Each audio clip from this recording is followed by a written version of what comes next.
Hello lovelies and welcome back to An Abundance of Sophie. So I didn't know what to do with today's video, so I took to Twitter and asked you for some advice, and Alex very kindly asked me to do a book recommendations video. So here you go guys, here are my book recommendations for December 2016. I'm doing the thing.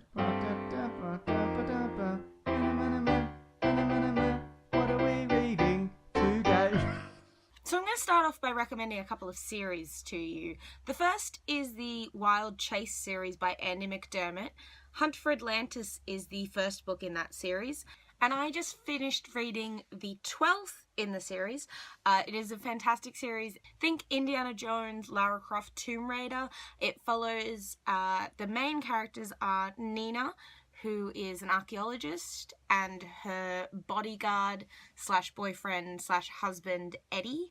Basically they find myths that Andy McDermott does a fantastic job of making you believe could actually exist in the real world, and along the way of finding these things there's always somebody who's also trying to find it for personal and evil reasons. So there's always conflict between those two parties racing to find this mythical thing. Things that they've found include Atlantis, Tomb of Hercules, Excalibur, among so many other things, and it's a really good series and the characters are amazing. The action is really well written, and after 12 books I still have not got sick of it, so I would definitely recommend that to anybody who's looking for something a little bit different to read. Along the same vein as the Wild Chase series, I would also recommend the Jack West series by Matthew Riley. The first book in that series is 7 Ancient Wonders, and I have just started reading the most recent installment of this series, 4 Legendary Kingdoms.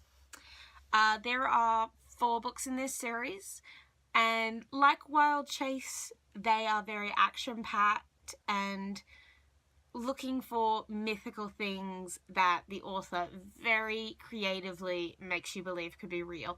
They're very similar but also rather different in their character structure. While Wild Chase focuses on 2 main characters and then complementary characters that they come into contact with, Jack West focused solely on Jack and then his immediate team, which are very varied and different characters, and they all bring something new to the table, and it is so amazing. The first book in the series, 7 Ancient Wonders, as you might think, is finding the 7 Ancient Wonders, but there is this big global scale hunt for it, and the way that the story is created is phenomenal. And I'm being very vague because I don't want to spoil anything, because it really is an amazing book and I'm really looking forward to getting a chance to sit down and read the latest one.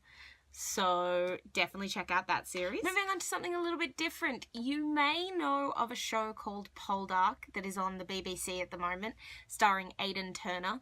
Well, I really enjoyed this show, so I sought out the books by Winston Graham, and I've been reading the series and really enjoying it. The first book in the series is called Ross Poldark, and the second book in the series, which is what I'm currently reading, is Demelza. There are like 12 books to this series, and they are taking me a bit longer to read.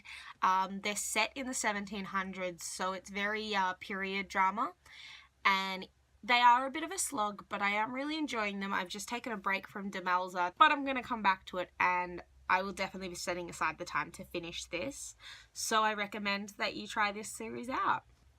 And now I want to go on to some standalone books that are a bit more fun and lighthearted.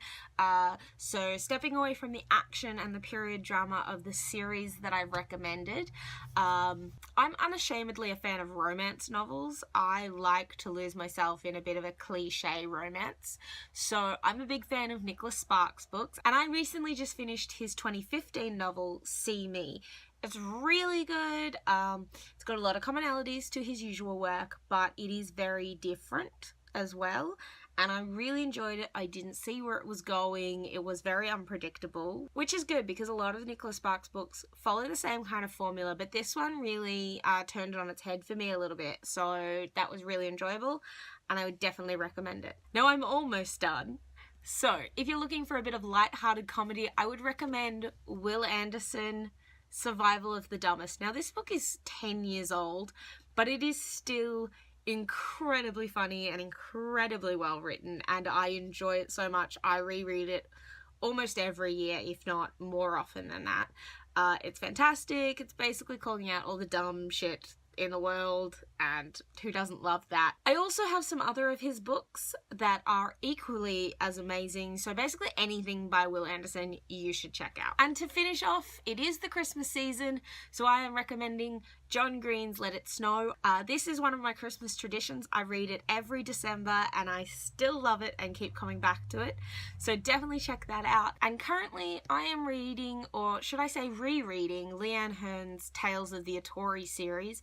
I'm on to book 2, but I'm almost finished that one, so I'm just going to keep going and finish all 5 before Christmas, hopefully. And then once I'm finished that, I'm going to read the Matthew Riley one I mentioned earlier. But that's all my book recommendations for you guys. If you liked this video or you end up reading any of these books and like them, please let me know. But for now, that's all I've got for you. Coming up in the next couple of weeks, I've got a lot of videos planned. I've got Caitlin and Peter's wedding. My grandma is having a 90th birthday and I'm throwing her a party. There will also be my Christmas video. I'm going to the midnight premiere of Rogue One and the Steele Wars podcast reaction after that premiere. So there's going to be lots of videos for the next month. But in the meantime, please like, comment and share this video, subscribe to my channel, and for a greater abundance of Sophie, you can find me on my social medias. Bye guys!